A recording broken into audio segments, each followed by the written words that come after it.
Hello and welcome to our radio drama presentation of Pokemon the Movie 2000, The Power of One.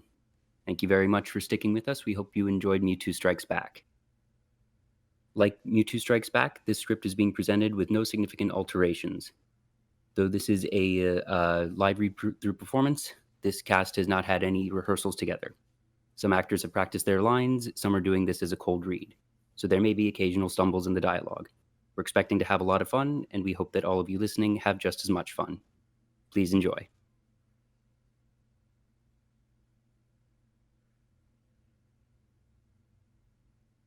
In the middle of a brilliantly blue sea sit three islands.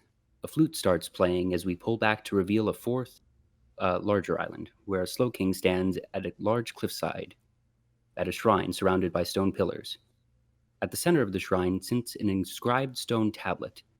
A voice starts reading the inscription, and we now see the inside of a large circular room lined with a collection of artifacts. Before one of them, a duplicate of the stone tablet from the shrine stands. In front of it is a man. This is the Collector. Disturb not the harmony of fire, ice, or lightning, lest these titans wreak destruction upon the world in which they clash. Though the water's great guardian shall arise to quell the fighting, alone its song will fail. Thus the earth shall turn to ash. O chosen one, into thine hands bring together all three. Their treasures combined tame the beast of the sea. Now it begins. As the Collector finishes reading, a nearby computer dings before speaking. Analysis indicates that the Titan of Fire referred to in the ancient inscription is the legendary Pokemon Moltres, believed to have originated in a remote region of the Orange Islands. The Titan of Lightning is the Pokemon Zapdos, and Articuno is the Titan of Ice. Historical documents confirm that the three legendary Pokemon are unique species found only in the vicinity of Shimodi Island. The Collector steps away from the stone tablet and onto a pedestal with an ornate chair at the center of the room. He sits down as a map is projected in front of him. Moltres, Zapdos, and Articuno. Any one of them would be a priceless addition to my collection, but together they are the three keys that unlock the ultimate treasure. The map zooms in to show a cluster of three islands and one larger island. The icons representing the three smaller islands begin blinking. Pokemon matching subject parameters Moltres, Articuno, Zapdos detected. Then let's get started. The seat rises through a hole in the roof of the large room, which we now see is painted like the inside of a chapel. The seat continues to glide upward through a large mechanical shaft. Which one is nearest? The fire Pokemon, Moltres. Good. The throne ascends into a new room and stops, placing the Collector at the center of another large circular room with glass windows. Through them, we see far below the four islands that were projected on the map. We zoom outward from the Collector's face, to the edge of the room, then outside, revealing the Collector's flying fortress, a mammoth structure hanging in the sky with its master atop its central tower.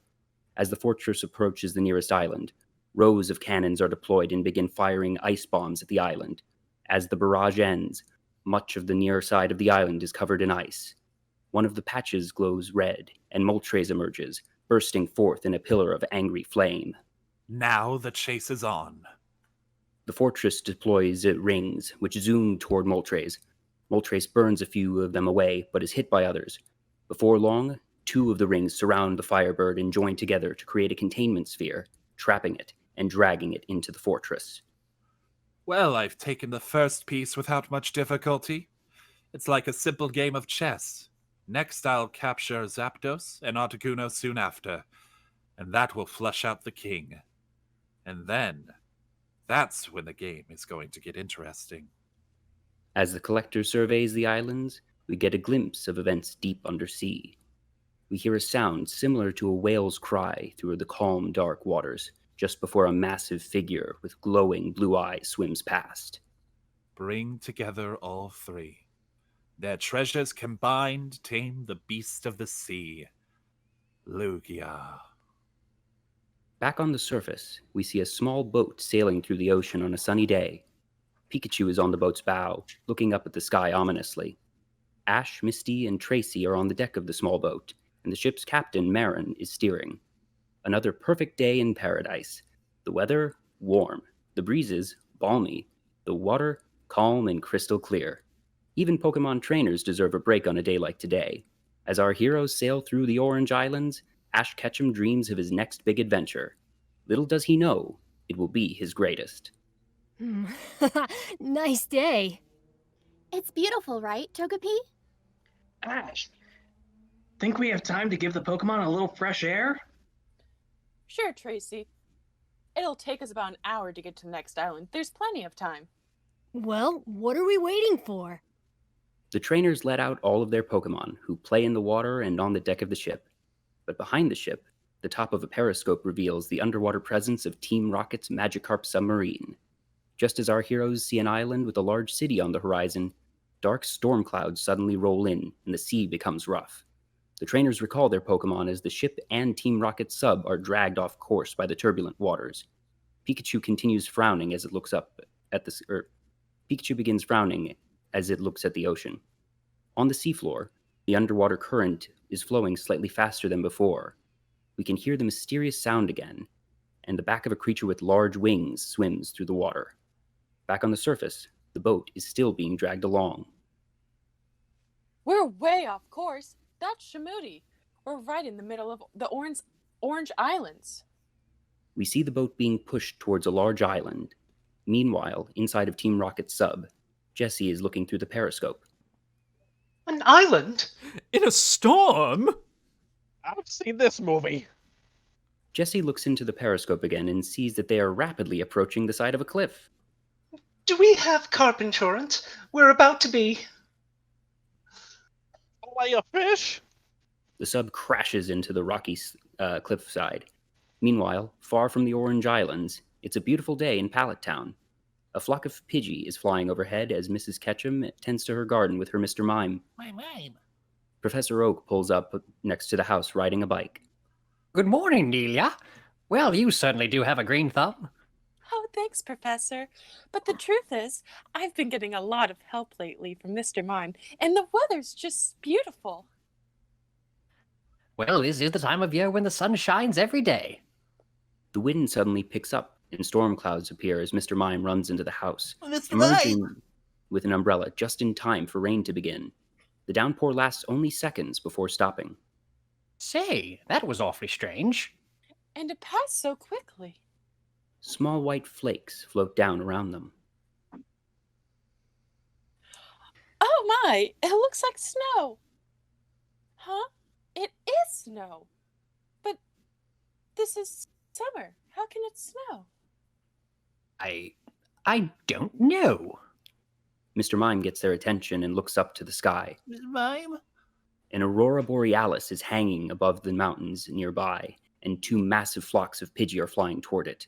The clouds roll away and the weather returns to normal in a matter of seconds, but things quickly become hectic again as the ground rumbles and a herd of Diglets scurry in the same direction as the Pidgey. Mr. Mime flails around in a panic. Mr. Mime! Mime! Mime! What is it, Mimey? Mr. Mime is very upset. Yes, and so are the other Pokemon. Pokemon are more in tune with nature than we are. When something's wrong, they can sense it. And I'm afraid something somewhere is going terribly wrong. Back on the island, the boat has finally docked. Pikachu continues looking up at the sky with concern. We sure are lucky. If we hadn't found this place, we'd be in real trouble. I think we still might be. A large group of islanders wearing colorful robes and bird masks appear, their eyes watching the visitors. One of them speaks up, their voice muffled by their mask. Maren, how are you? It's been a while. Carol, I can't believe it. It's good to see you. What are you doing back on Shimoti Island? We got caught up in a storm and floated in, and it looks like we got here at the perfect time. You're right. The annual Legend Festival starts today. That's my favorite island holiday. Are you the star of the show again? Nah, I'm too old to be the festival maiden anymore. So this year, my little sister's gonna take over for me. I wonder where she could... I'm right here! Indeed she is. A girl wearing jeans, a tank top, and sunglasses standing nearby, but separate from the crowd. The only one not wearing some stupid costume? You'd think after a few centuries you'd have outgrown this dorky ritual. It's our tradition. You should be honored to take part. Don't worry, I'll play my role in the big legend. I've only seen you do it like a zillion times. Just be there. Well, unfortunately, that's my little sister. Her name is Melody, but don't get fooled. She's not always this adorable. Who's this? Oh, sorry. This is Ash, Misty, and Tracey. Ash is a Pokemon trainer. The islanders suddenly begin cheering, and another individual steps forward. The ancient legend foretells your arrival, and only with you can the guardian of the waters vanquish the great titans of fire, ice, and lightning. In your hands, O chosen one, in your hands rests the world and its fate. It does? Don't let it worry you, kid. It's just for the tourists. So you're a Pokemon trainer, huh? I guess he'll do. Here's your traditional welcome kiss. Mwah! Melody kisses Ash on the cheek, leaving him, Misty, and Tracey stunned. Melody looks at Misty. And are you his little sister? I am not. Well, then I guess you must be his girlfriend. Gross. Oh, I don't think so. I'll be glad to play for him tonight at the Legend Banquet. Starts around 8. Oh, Misty, try not to get jealous.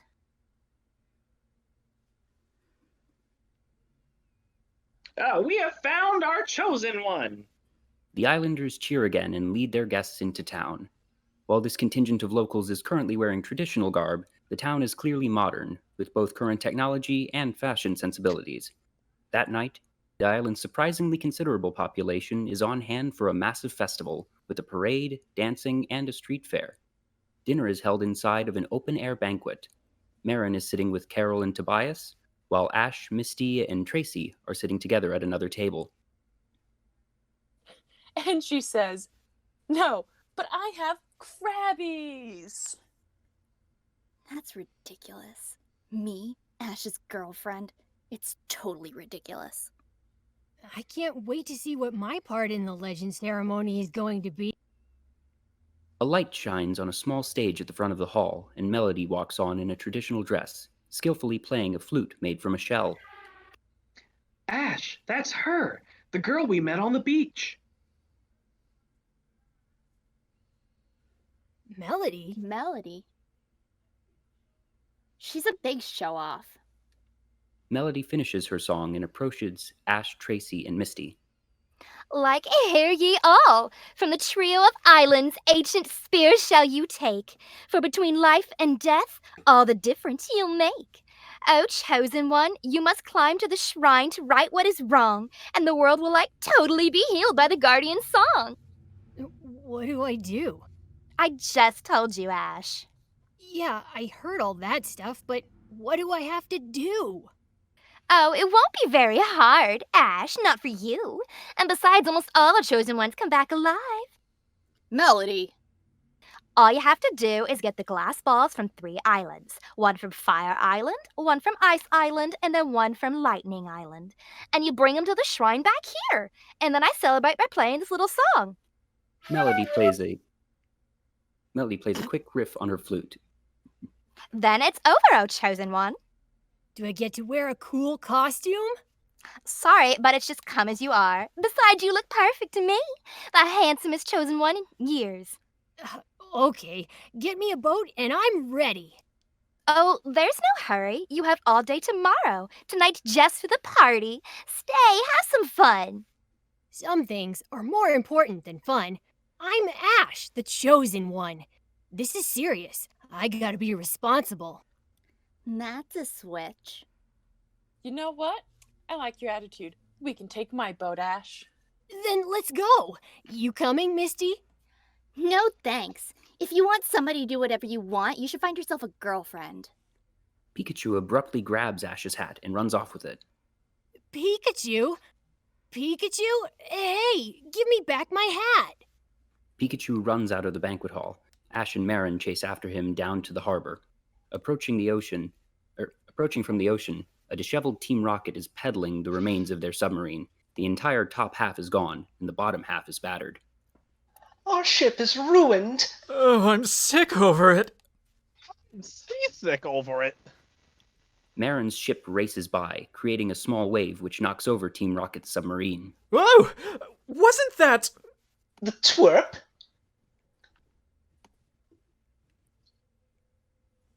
Rain begins to fall, and the sea becomes choppy. We can see that Slowking has taken shelter in a small cave and is looking out at the weather. Disturb not the harmony of fire, ice, and lightning. Oh, what a mess. Above Slowking's refuge is the large shrine we saw at the start. Maren's boat sails toward Fire Island as the waters get rougher. I hope the legend ceremony doesn't include a funeral. Back at the banquet, the wind blows out the torches lighting the area. This storm's getting really bad. What if those two can't make it to the island? Carol, I have to take your boat. But Melody, what can you do? They're caught in the storm because of our stupid ritual, and I'm the one who picked Ash for it. I just hope they're all right. Meanwhile, at the dock, boats are rocking around from the churning water. Team Rocket climbs onto the dock and sees Melody, Misty, and Tracey running towards one of the boats. What are you coming for? To find Ash. And before you start saying it's because I secretly like him, don't. Because I don't. Hey, chill out. Like, you're totally super sensitive about somebody who's not your boyfriend. He's not my boyfriend. He's a boy and he's a friend, but he's not a boyfriend. You talking about me? Our heroes board a sleek boat that's soon speeding through the turbulent waters. Misty, Melody, and Tracey are on the ship's bridge, and we see Team Rocket peek out from underneath a tarp on the boat's stern. What we won't do. For Pikachu. Meanwhile, dark clouds are beginning to swirl around the Collector's sky fortress. Inside the superstructure, the Collector is looking at a grid with red, yellow, and blue squares. The red squares disappear, and the yellow squares begin advancing into the abandoned territory. Disturb not the harmony of fire, ice, and lightning. Well, it seems there's been a shift in the balance of power. Pokemon Zapdos detected. On Shimudi Island, Carol and Tobias watch a news report on TV. Images of lightning storms, blizzards, and floods are shown as a reporter comments. Experts believe that weather disasters all over the globe are due to a powerful and previously unknown phenomenon from deep beneath the surface of the ocean. This is a simulation of the underwater river that has snaked its way around the planet, disrupting ocean currents, weather patterns, and the entire global climate. Professor Oak and Mrs. Ketchum are watching the same report from Oak's lab. It's snowing again in Pallet Town. I wonder if this is what's been upsetting all the Pokemon. The source of the disturbance appears to be centered at the north-central region of the Orange Islands. Orange Islands? But that's where Ash and his friends are right now. As they continue watching, the phone app on Oak's desktop rings. Ooh, someone's calling. He answers the call, and Professor Ivy appears. We can see Brock running around in the background, attempting to handle unruly Pokemon. Professor, we're having problems. What is it, Professor Ivy? The Pokemon here are behaving very strangely. We now return to Ash and Maren. The rain has stopped, and the clouds are parting. It looks like the storm's over. But the sea's getting rougher. Maren struggles to control the ship, but keeps them relatively on course. They sail over a cresting wave and are momentarily airborne. As they come back down, a rock clips off the rudder of their ship. The rudder! As they wash ashore, the boat skids to a halt. They see a winding staircase leading from the beach up the side of the mountain. Well, at least we made it, but... Pikachu runs toward the staircase. Pikachu, where are you going? Ash, we shouldn't split up. The storm might kick again. Pikachu's been acting really weird. I gotta find out why. Back on Melody's ship, a large wave is forming off the side of the boat. Hold on, guys. Melody rides the boat along the side of the wave. Cool move. I've been around boats I've been around boats all my life. You don't have to be scared. Oh, I never get scared out in the ocean. I come from a water Pokemon gym. They escape the wave just before it crashes over them, but then run directly over another one, which launches them into the air. The boat does a backflip and lands safely back in the water, but Team Rocket is thrown off. They desperately hold on to the tarp they were hiding under, and the wind catches it, turning it into a parachute which carries them toward the island. Melody's boat washes ashore next to Maren's and gets stuck on top of a large rock. Hey, you guys okay? Yeah, we're fine, but I think the boat, she's in pretty bad shape, though. Where's Ash? Up there. Maren points to the staircase as the wind picks up, and Melody's boat begins to slide off the rock. Oh, we're slipping! Melody deploys the ship's sails, and the wind blows the ship off of the rock, and Melody maneuvers the boat so it glides across the beach and onto the staircase. It flies? If you know how. Awesome! Hang on! The wind howls, pushing the boat up the stairs. Melody tugs at the ship's controls to maneuver their direction. Let's find Ash. Yeah, and if he needs any help, his girlfriend's here. But I'm not... Well, like you said, you're a girl and you're his friend. Isn't that right? In the Collector's fortress, the man himself regards Moltres in its containment sphere. Moltres squawks angrily at him. No, poor Moltres. You seem so miserable. But they say misery loves company. Zapdos approaching Fire Island. We return to the island. Ash is chasing Pikachu up the stairs, and we see Team Rocket peering out from beside a nearby rock. Pikachu! Hey, look! Oh, there they are! Yeah, believe our luck! Yeah! Pikachu! We'll get you! Ash and Pikachu reach the top of the staircase, which then descends into a large crater that makes the mountaintop resemble the mouth of a volcano. In the center of the crater, a shrine stands on an elevated platform. Ash and Pikachu make their way to the shrine and find a statue of Moltres with a red orb in its mouth. Pikachu climbs on top of the statue and points to the orb. The ancient sphere? After a bit of struggling, Ash is able to pry the orb free and begins walking out of the shrine. As he emerges, he notices the orb has begun to glow. Ash pockets the orb and runs back towards the staircase. Ooh, Pikachu! Huh? Was that... Team Rocket stands on the staircase, waiting for Ash and Pikachu. Prepare for more trouble than you've ever seen! Make it double because we're on the Twitch stream. I'll have to catch this on video. I'm in a hurry, and the weather's looking bad. It has been bad. Isn't that always our luck? But our luck's changed and our ship's finally come in. Melody's ship appears behind Team Rocket and nearly bowls them over. They narrowly avoid the ship as it barrels into the crater. I hope you're happy, Mr. Hero. If you'd have stayed at the party like I told you to, we wouldn't be stranded here. Welcome to my world. I have to deal with this stubborn attitude every single day. Oh, you'll get used to it. It's just something you're gonna need to work on when the two of you get married. Take that back. Listen to me, kid. Getting involved with the opposite sex is only asking for trouble. Yes, and that's the kind of trouble I stay out of. You two don't need the opposite sex because you got each other. What does that mean? Not funny. Lightning crackles nearby, and Zapdos soars into view, flying over the shrine. Pikachu, it's Zapdos!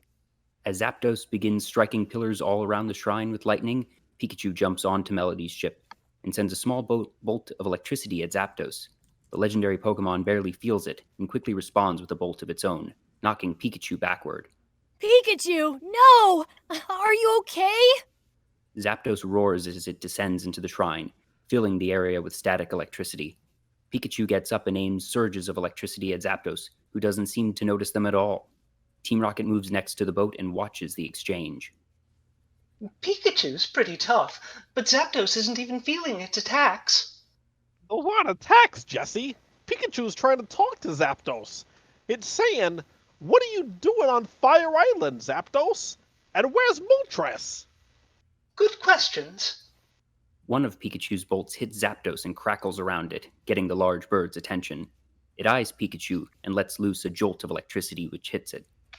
But Pikachu doesn't seem to be harmed. Translation?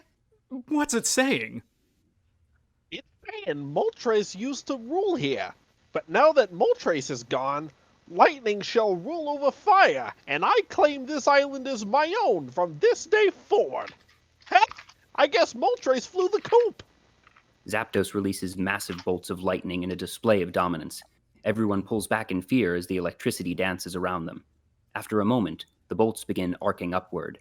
Everyone, including Zapdos, looks to the sky and sees the bottom tip of the Collector's fortress covered in lightning rods descending from the clouds. Everyone looks on in awe as the main body of the fortress emerges, several times larger than the mountaintop crater. Inside the fortress, the Collector is looking down at his target. Absorbing Zapdos' electrical energy. Drained of its power, Zapdos will be too weak to resist capture.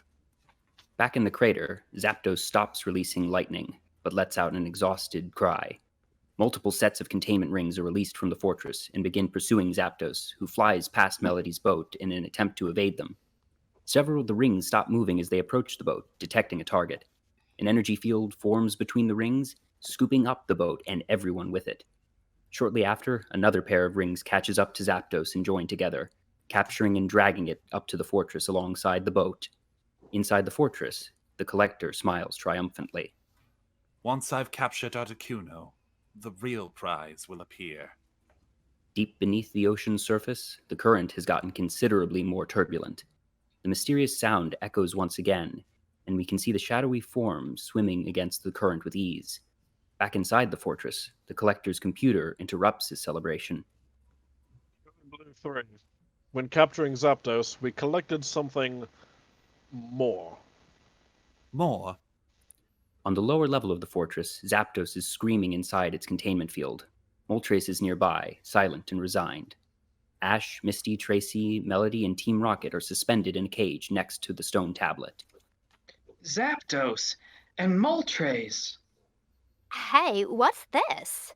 Disturb not the harmony of fire, ice, or lightning, lest these titans wreak destruction upon the world in which they clash.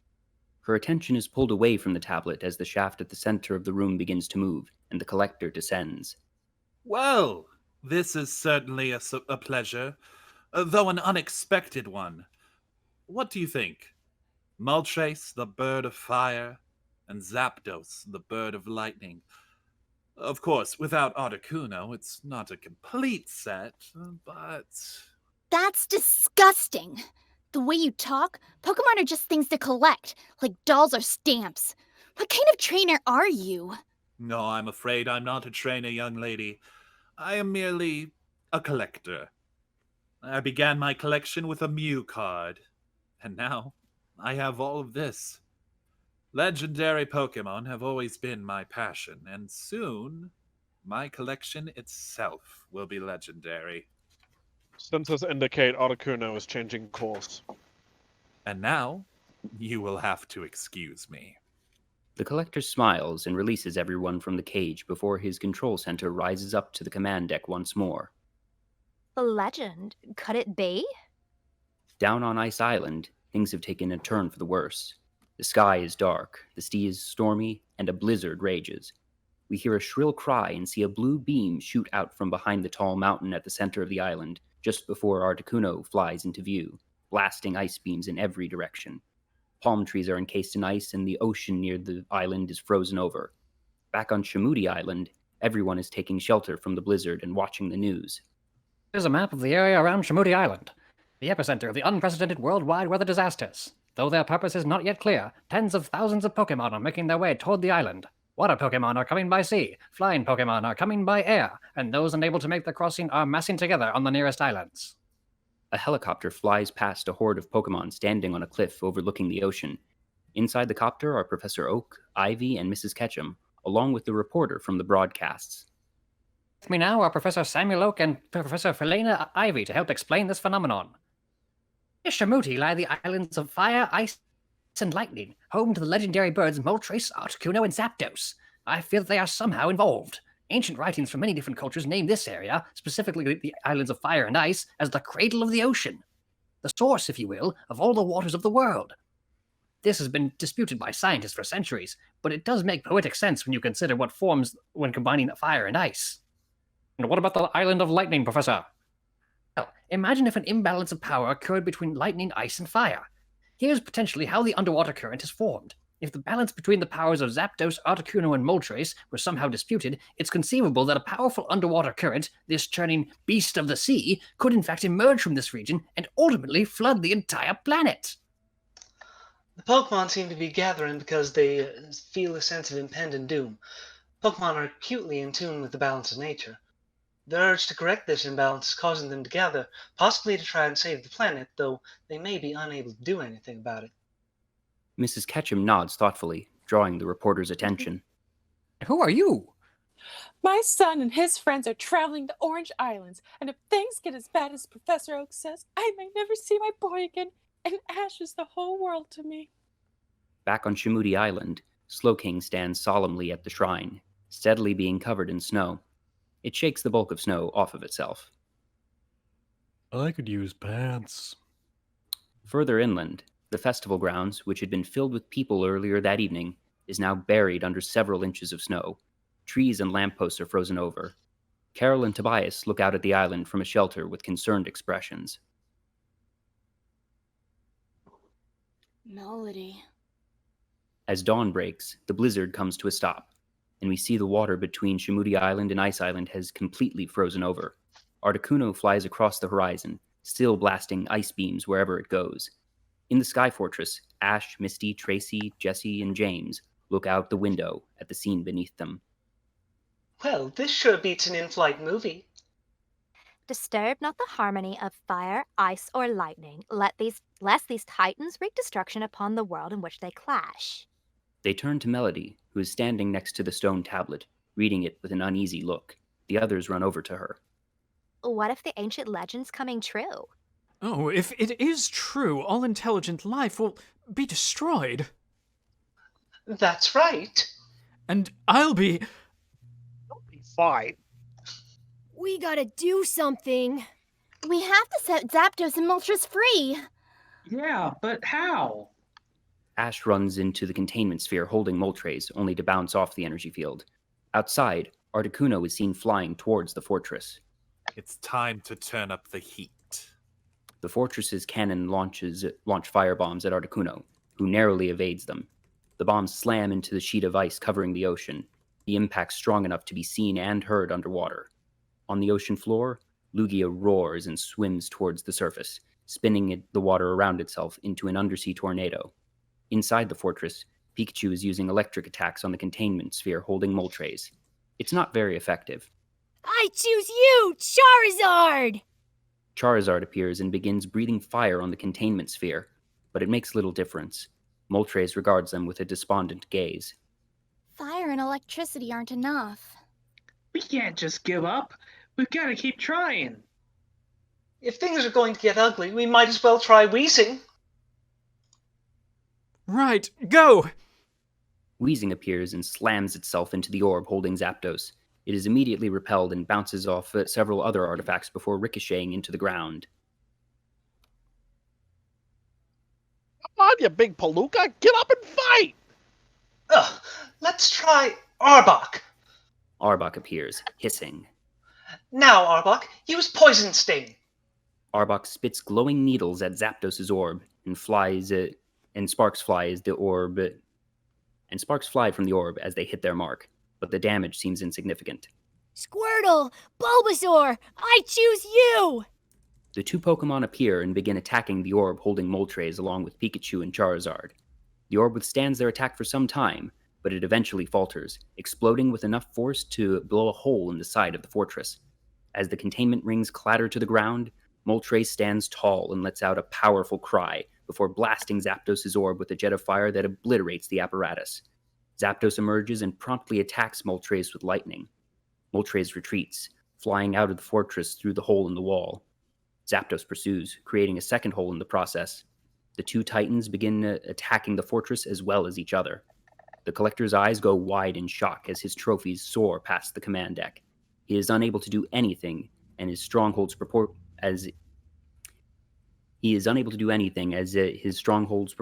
system and framework are blown away. Ash and the gang look out from the new opening in the fortress and see that they are quickly losing altitude, but are fortunately approaching land. Mayday, mayday, mayday. Prepare for crash landing on Lightning Island. The fortress skids to a halt on a plateau, damaged but not destroyed.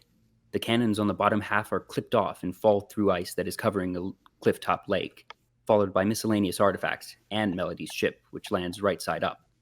One of the support beams from the outer ring of the fortress topples inward, smashing a nearby wall, but more importantly, providing our heroes with a ramp off of the airship. As Articuno approaches the other two birds, the gang makes their escape, reaching the snow-covered ground of Lightning Island just as the fortress begins to lurch. Metal groans as the structure leans to one side, and one of the many turbines crashes into a nearby shrine. The force of the impact causes Ash and the others to fall to the ground. As the snow settles, a yellow sphere rolls in front of Ash, glowing with light. Look out! Ash has no time to admire the sphere, as the Titans are flying overhead, attacking each other without regard for their surroundings. Everyone begins seeking shelter in Melody's boat. I'd hate to get burned by their fire.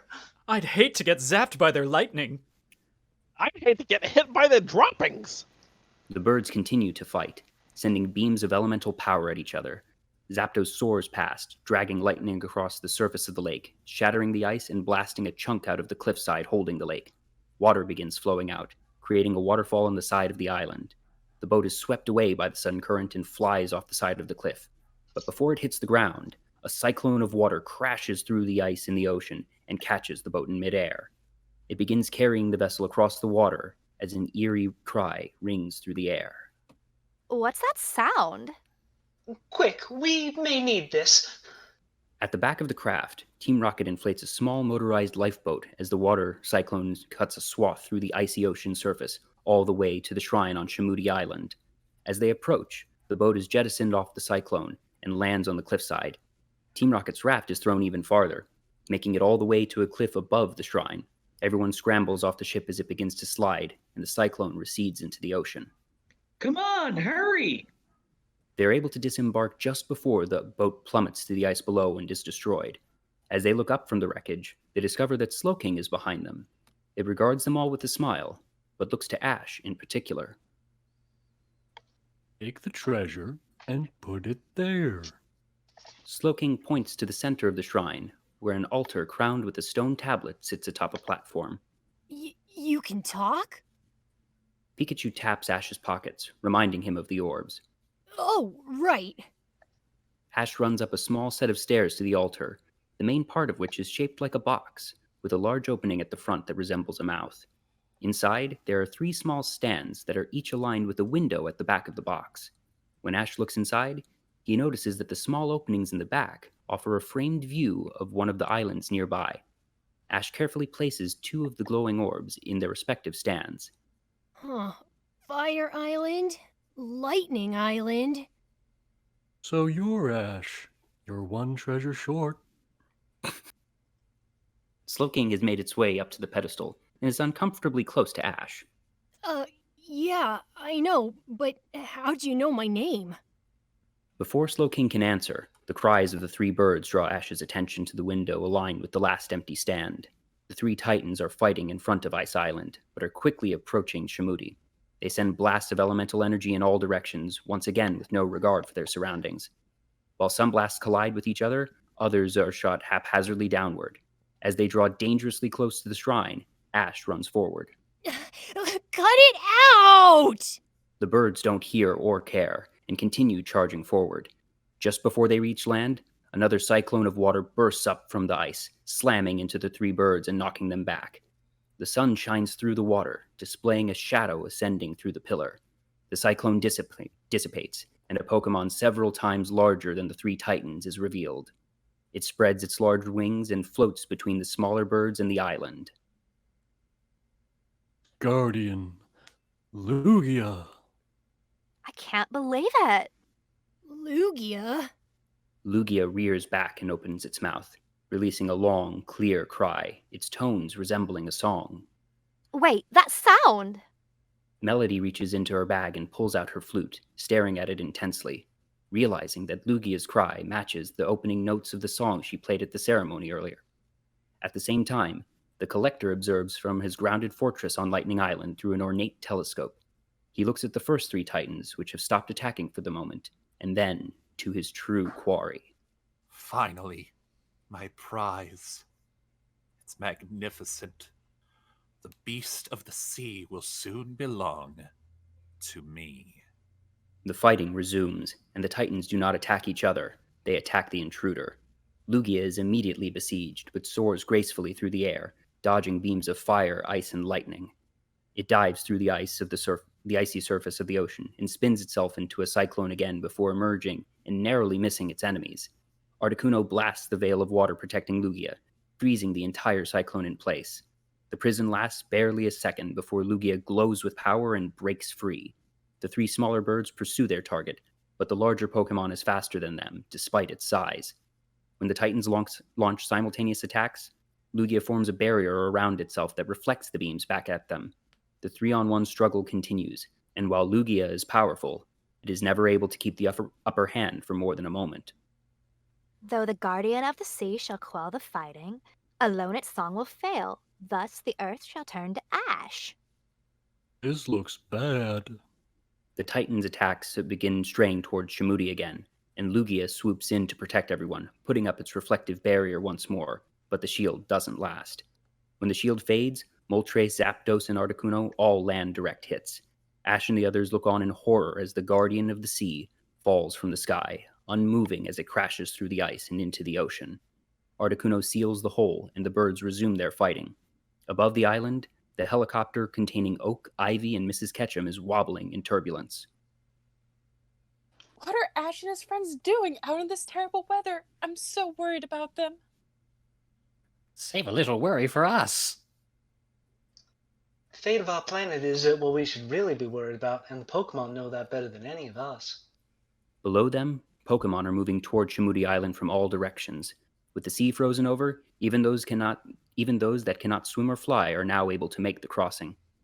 Fire Pokemon melt just enough water to allow water Pokemon to swim above the surface without putting any of the walking Pokemon at risk. Not a single one of them fights. They simply march together towards the source of the crisis. From the shrine, tens of thousands of Pokemon can be seen on the ground, sea, and sky. Despite the awe-inspiring scene, Slowking looks despondent. There's only one hope. Only the Chosen One can bring together the treasures to help the water's great guardian.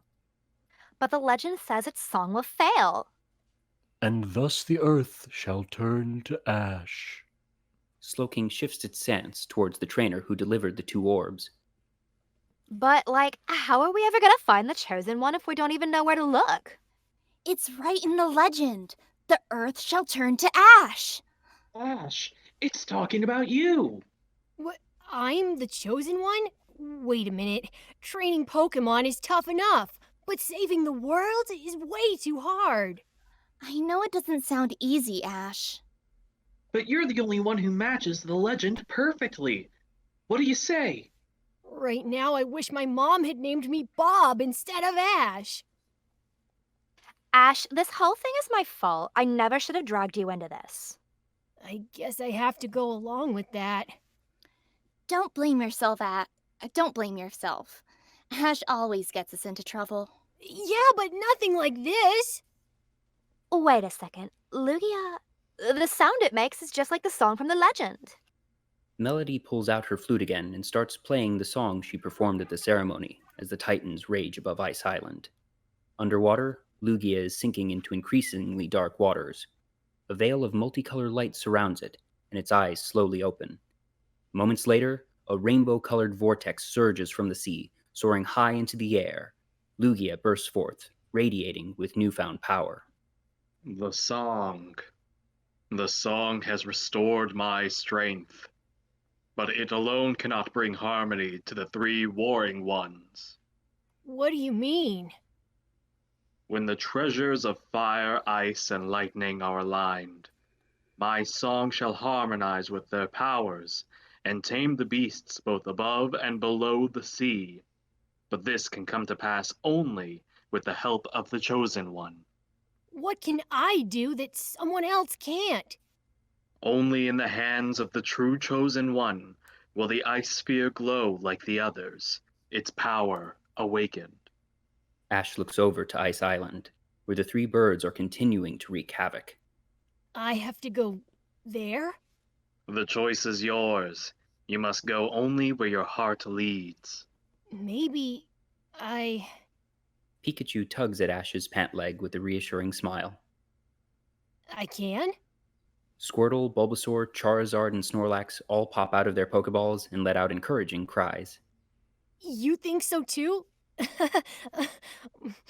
Okay, I'll do whatever it takes to get that third treasure. But what if I mess up? What if I... You can do it. We know you can. Yeah, you're right. I can do it. I'm the chosen one. Ash makes his way down from the shrine and trudges through the deep snow. Right now, I feel more like the frozen one. Ash trips and falls face first into the snow. Oh, maybe they got the wrong Ash.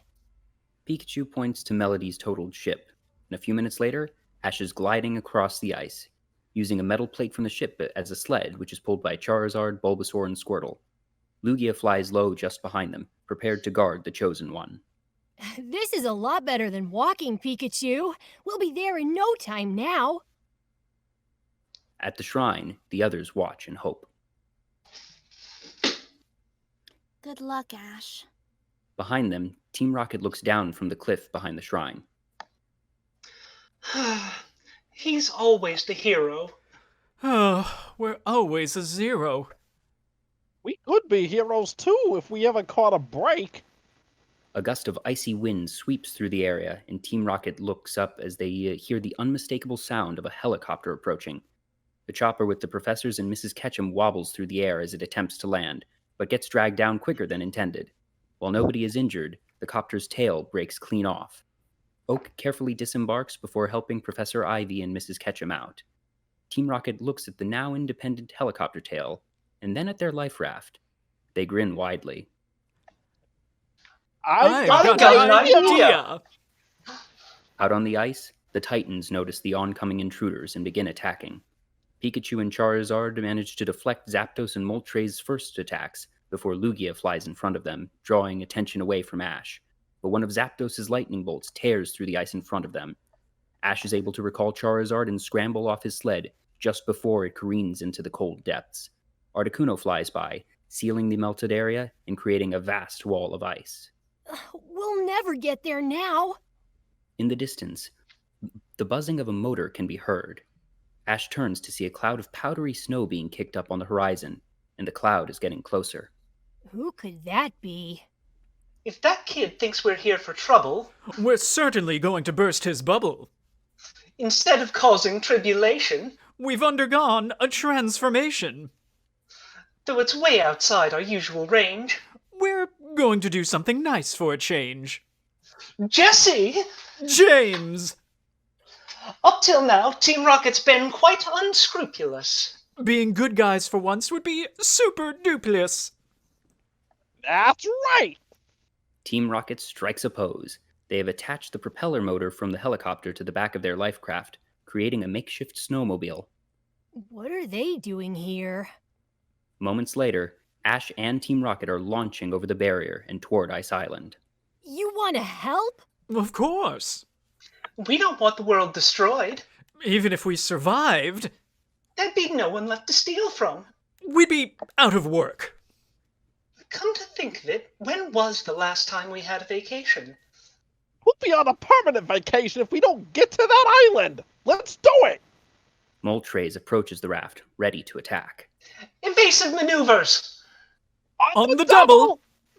Team Rocket throws their weight around, making the raft shift abruptly sideways as across the smooth ice just before a jet of flames melt the area they previously occupied.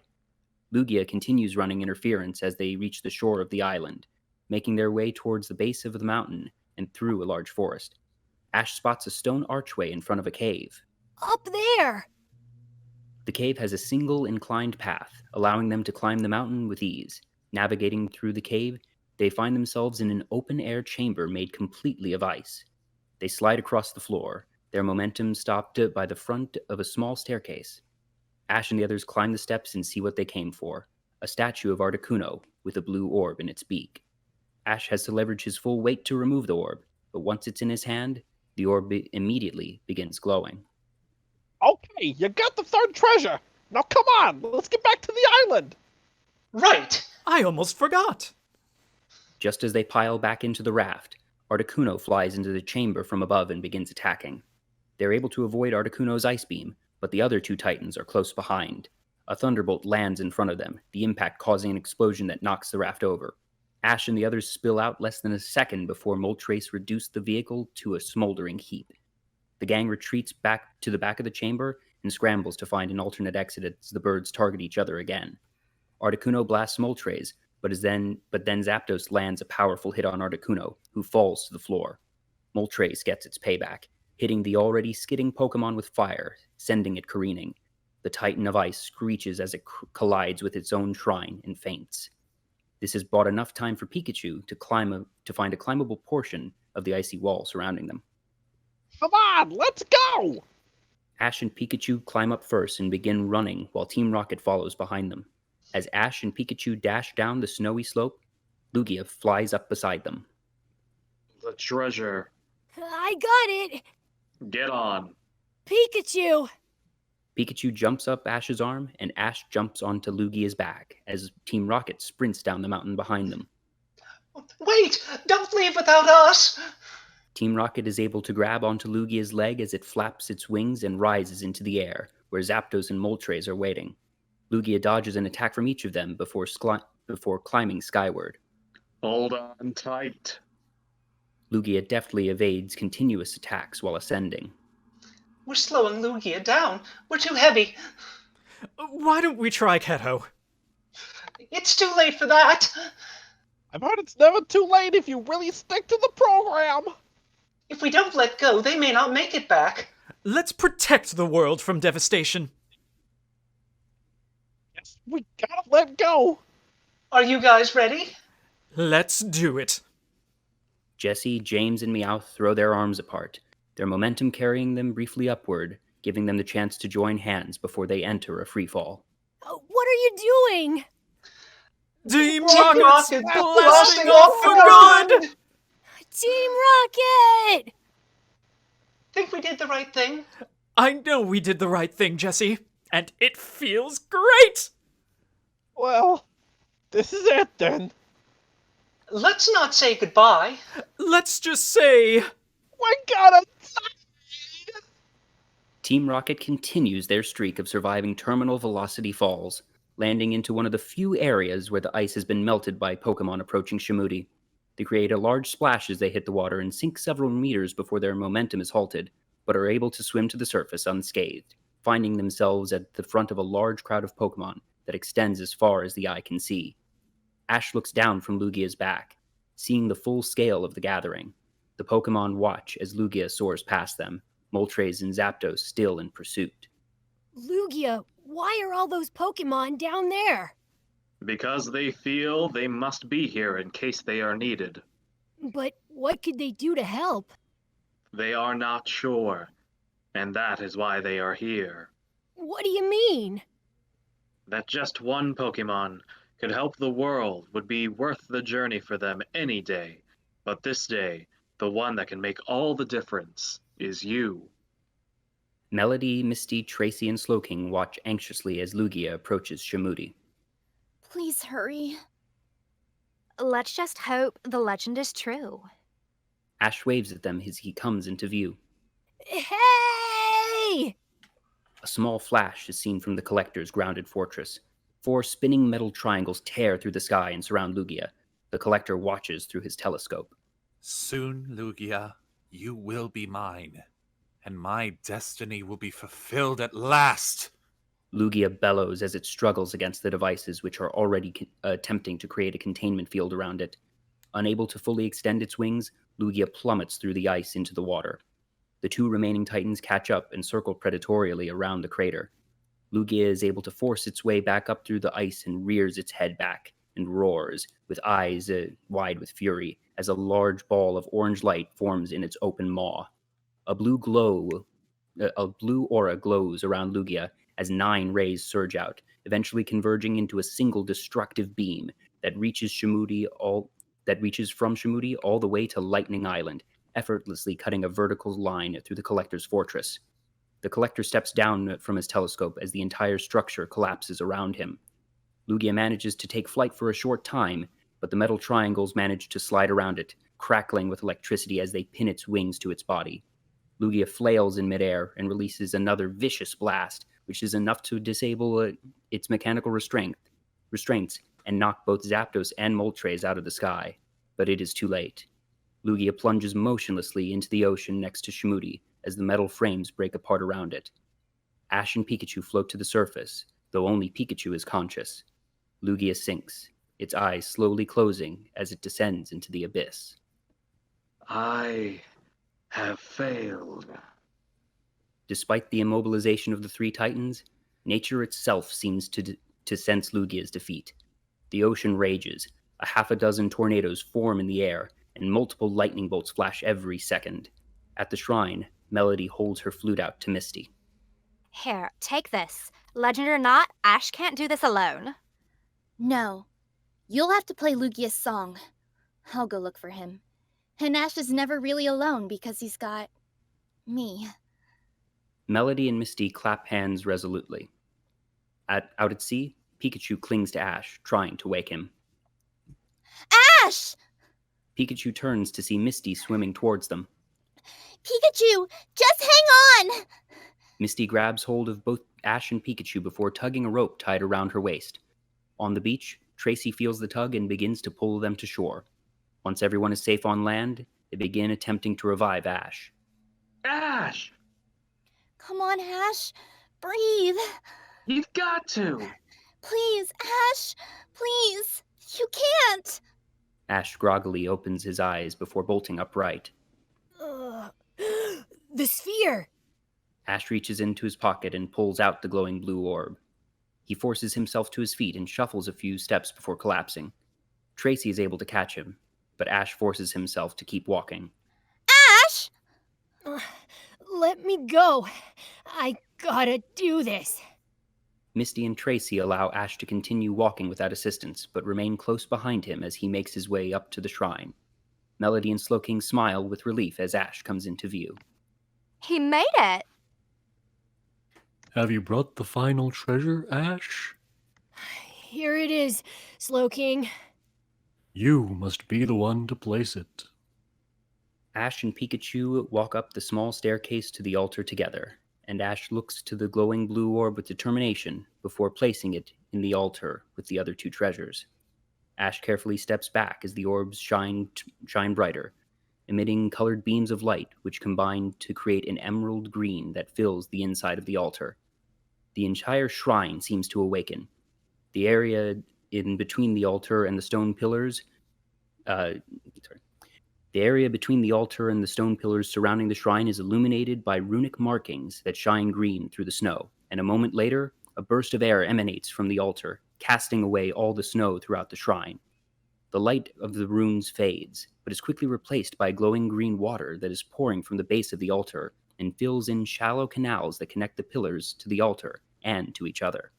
The green light extends up the pillars and then fades, transforming the brown stone into smooth blue crystals. For a moment, all is quiet at the shrine. The song. Melody nods and walks up the stairs. Ash steps aside so she can stand directly in front of the altar. When she begins playing, the pillars around the shrine begin glowing in concert with her notes. As the sound of the flute echoes through the air, Zapdos, Moltres, and Articuno raise their heads, regaining consciousness as sunlight begins to shine through the clouds. The tornadoes dissipate, and the wind calms. At the shrine, everyone is looking out at the ocean, watching the changes take place. They startle as green water from the shrine's fountain overflows, rushing past their feet and over the cliffside into the ocean.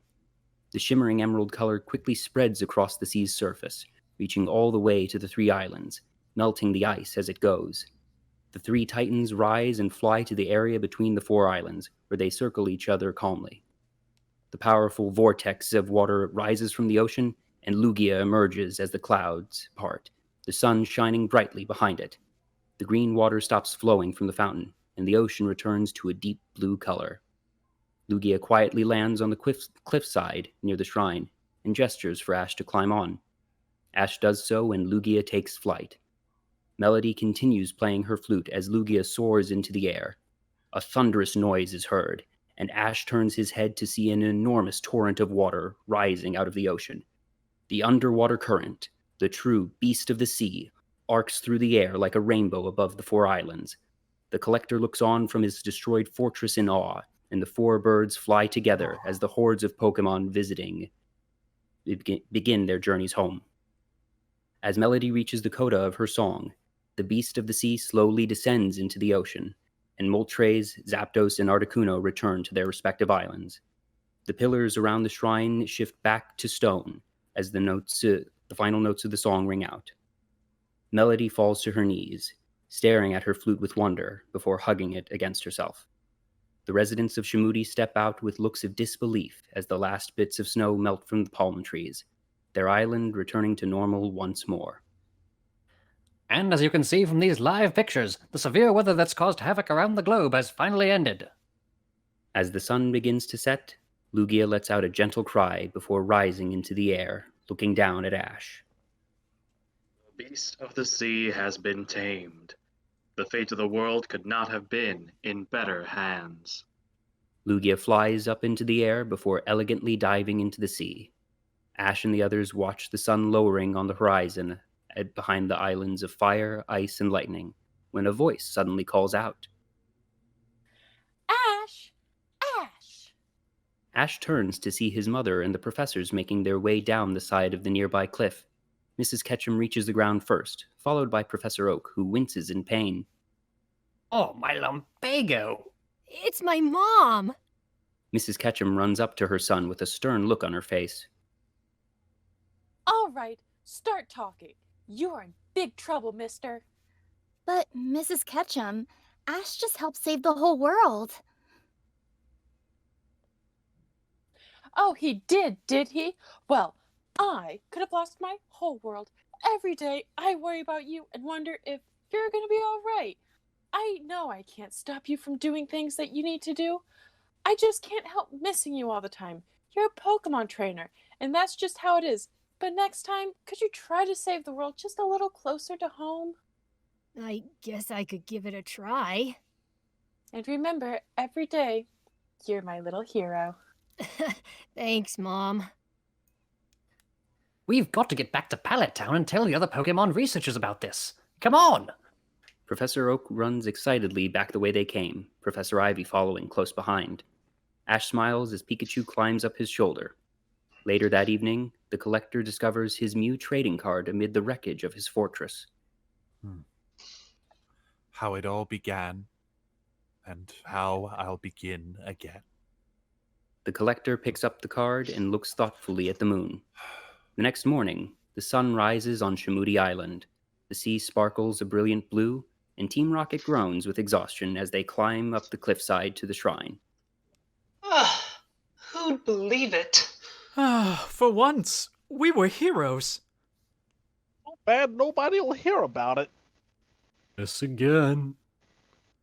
Slowking is standing at its usual post by the shrine, smiling at Team Rocket. What did you say? Lots of people heard what you did out there. And all of them are listening to you right now. Slowking and Team Rocket in the movie would look at the camera shattering the fourth wall, but this is an audio drama, so this will have to do. Then I guess Hi, the bad everyone. guys. Finally. The good guys. So then we're not bad. That's good. But what if the boss finds out? Ooh, that's bad. We'll start our own team. That's good. But we got no money. That's bad. Then we'll just steal some. That's good. Or is that bad? Oh. As Team Rocket debates their future plans, we take one last look at the shrine and the 3 nearby islands before heading off to follow our heroes on their next Pokemon adventure. Thank you very much for tuning in for our audio drama presentations of Pokemon, the first movie, Mewtwo Strikes Back, and Pokemon the Movie 2000, The Power of One. We hope you all enjoyed.